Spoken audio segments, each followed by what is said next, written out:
नमस्कार, स्वदेश न्यूज देख रहे हैं आप। आपके साथ मैं हूं प्रशंसा। बुलेटिन में सबसे पहले बात करेंगे जम्मू कश्मीर के पहलगाम की, जहां पर मंगलवार दोपहर हुए आतंकवादी हमले में 27 लोगों की मौत हो गई है। पहलगाम की बेसरन घाटी में मंगलवार दोपहर 2:45 पर हुए इस हमले में 20 से ज्यादा लोग घायल भी हुए हैं। हमले की जिम्मेदारी लश्कर ए तैयबा के विंग द रेजिस्टेंस फ्रंट यानी कि टीआरएफ ने ली है। फायरिंग के बाद आतंकी भाग निकले, लेकिन अब उनके स्केच जारी कर दिए गए हैं। ये तस्वीरें आप देख सकते हैं। आतंकियों के स्केच जारी किए गए हैं और अब लगातार खोजबीन की जा रही है, सर्चिंग ऑपरेशन चलाया जा रहा है। इंटेलिजेंस सूत्रों ने बताया कि पहलगाम अटैक में 2 फॉरेन टूरिस्ट और 2 लोकल आतंकी शामिल थे। इस बीच उरी में घुसपैठ की कोशिश कर रहे 2 आतंकवादियों को सेना ने मार गिराया है, लेकिन इन स्केच के जरिए अब तलाशी की जा रही है। पर्यटकों को गोली मारने से पहले आतंकियों ने उनके नाम पूछे, कलमा भी पढ़ाया। मृतकों में यूपी, गुजरात, महाराष्ट्र, कर्नाटक, तमिलनाडु और उड़ीसा के पर्यटक शामिल हैं। नेपाल और यूएई के एक टूरिस्ट और 2 स्थानीय भी मारे गए हैं। बता दें आपको कि इस आतंकी हमले में 2 पाकिस्तानी आतंकवादी शामिल हैं। इसके साथ ही 2 लोकल आतंकवादी भी शामिल हैं, जिनके स्केच जारी किए गए हैं। कुल 3 स्केच जारी किए गए हैं। अटैक के बाद देश के अन्य शहरों में हाई अलर्ट जारी किया गया है। प्रधानमंत्री नरेंद्र मोदी सऊदी अरब का 2 दिन का दौरा छोड़कर तुरंत भारत लौटे और केंद्रीय गृह मंत्री अमित शाह भी पीड़ित के परिवारों से मिलने के लिए पहुंचे हुए हैं। हालांकि सहायता के तौर पर जम्मू कश्मीर की सरकार ने ये घोषणा की है कि जो मृतक हैं उनके परिजनों को 10-10 लाख रुपए दिए जाएंगे। मुख्यमंत्री उमर अब्दुल्ला श्रीनगर पहुंचे तुरंत जैसे ही ये हमला हुआ। अमेरिका, ईरान, रूस, इटली, यूएई सहित अन्य देशों ने पहलगाम हमले की निंदा की है। प्रधानमंत्री ने एयरपोर्ट पर ही तुरंत एनएसए डोभाल और विदेश मंत्री एस जयशंकर के साथ बैठक कर हमले की जानकारी ली है और उन्होंने कहा है कि दोषियों को बख्शा नहीं जाएगा। एनआईए पहलगाम आतंकी हमले की जांच करेगी। इसके अलावा दिल्ली और जम्मू से एनआईए की टीमें पहलगाम के लिए रवाना हो चुकी हैं। पहलगाम में हुए आतंकी हमले के बाद राजधानी श्रीनगर में सुरक्षा व्यवस्था कड़ी कर दी गई है। पहलगाम हमले के विरोध में श्रीनगर में आज बंद बुलाया गया है। बड़ी दुखद घटना है, पर ये बड़ी पुरानी हरकत है। ये तो नई बात तो है नहीं, ये तो कब से होती आ रही है। और पहलगाम, अमरनाथ और ये जितने एरियाज हैं, यहाँ पे आतंकवादी बड़े आराम से आते हैं। क्यों आते हैं आराम से? क्योंकि इनके स्लीपर सेल्स हैं यहाँ पर। Jammu and Kashmir sleeper cell से भरा हुआ है। स्लीपर सेल्स कौन है? वो जो लोअर लेवल के तबके के गवर्नमेंट, पॉलिटिशियन और पुलिस में जो भी जहाँ पे भी होते हैं, स्लीपर सेल हैं जो उनको सपोर्ट देते हैं, चाहे अपोज ना करें, चाहे ना बोलें। कश्मीरी पंडितों के घर में जो बैठे हुए हैं वो कौन हैं? तो एक तो स्लीपर सेल सारे।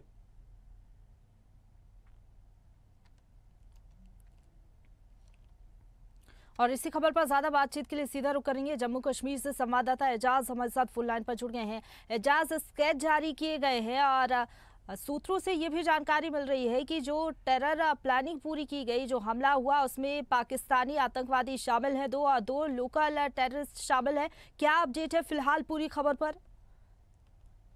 बिल्कुल, मैं आपको बता दूंगा कि अगर मैं इस अटैक के बारे में अगर बात करेंगे कि इस अटैक में जो मिलिटेंट शामिल है, इसमें बताया जा रहा है, पुलिस की तरफ से बताया जा रहा है कि 2 या 3 मिलिटेंट पाकिस्तान के रहने वाले हैं। इसमें 2 लोकल मिलिटेंट शामिल हैं। इसमें पुलिस ने अभी स्केचेस भी बनाई गई है,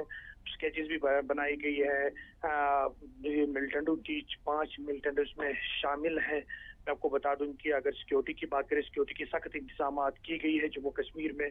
जम्मू को पूरे हाई अलर्ट पर जारी किया गया है। अगर गृह मंत्री अमित शाह की अगर बात करें, वो अमित शाह अभी उसके साथ मुख्यमंत्री उमर अब्दुल्ला, मनोज सिन्हा भी बैसरन पहलगाम इस जाए वारदात पर पहुंचे हैं, जहां पे कल लगभग 2:30-3 बजे के आसपास 27 टूरिस्टों की मौत वाक़ा हुई है और इसमें 17 जख्मी भी हुए हैं। मैं आपको बता दूं कि अगर पुलिस ने अभी अपनी ट्वीट में बताया कि इन 5 मिलिटेंटों को ढूंढने में तलाश जारी है।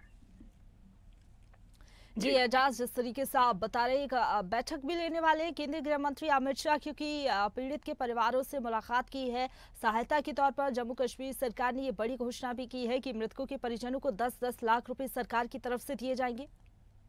बिल्कुल, बिल्कुल सही बात है। मैं आपको बता दूंगा कि सुबह जब गृह मंत्री अमित शाह उसने अनंतनाग जेएमसी का दौरा किया, वहां पे जितने भी लगभग 4 से 7 टूरिस्ट जो जख्मी हुए हैं, उनके साथ भी मुलाकात हुई है। उसके साथ मुख्यमंत्री उमर अब्दुल्ला भी शामिल हैं और एलजी मनोज सिन्हा भी शामिल हैं। और यूटी गवर्नमेंट ने जो वहां पे टूरिस्ट की मौत हुई है उसको 10-10 लाख रुपए की मुआवजा दिया गया है। जो जख्मी टूरिस्ट है उसको 2-2 लाख रुपया मुआवजा दिया गया है। वो अभी लगभग आधे घंटे पहले मुख्यमंत्री उमर अब्दुल्ला ने अपने ट्वीट के जरिए से बताया है।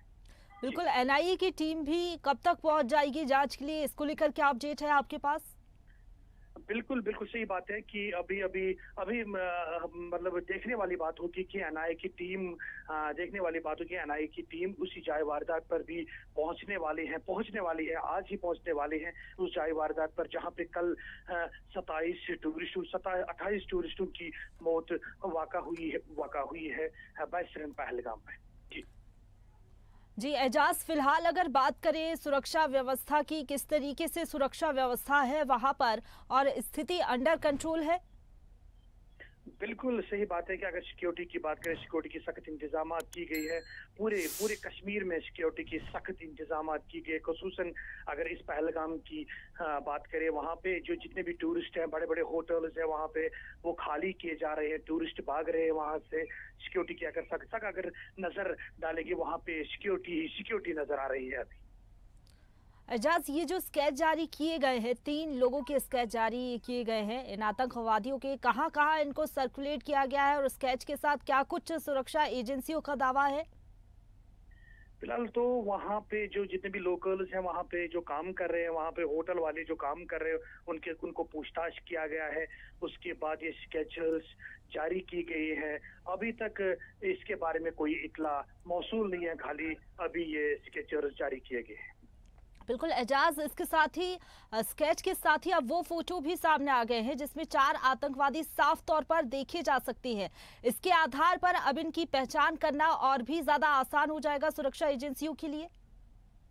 बिल्कुल सही बात है कि जब ये मतलब आधे घंटे 1 घंटे पहले ये स्केचर जारी किए गए हैं, सोशल मीडिया पर जारी किए गए हैं पुलिस की तरफ से, अभी मुझे लग रहा है कि पुलिस को आसानी हो जाएगी उनको पकड़ने के लिए।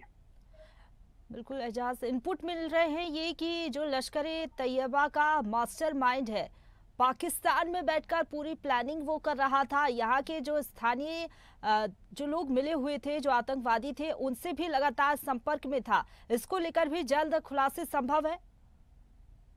बिल्कुल, मैं आपको बता दूंगा कि अभी पुलिस की तरफ से एक ट्वीट आया है कि ये टीआरएफ एक तंजीम है, मिलिटेंट तंजीम है, इन्होंने जिम्मेवारी ली है, कल ही जिम्मेवारी ली है, इस अटैक की जिम्मेवारी ली है। और अभी बताया जा रहा है कि ये सारा प्लान जो मास्टरमाइंड जो पाकिस्तान से सारा कुछ हो गया है। जी शुक्रिया आपका हमारे साथ जुड़ने के लिए और अपडेट हम तक पहुंचाने के लिए एजाज।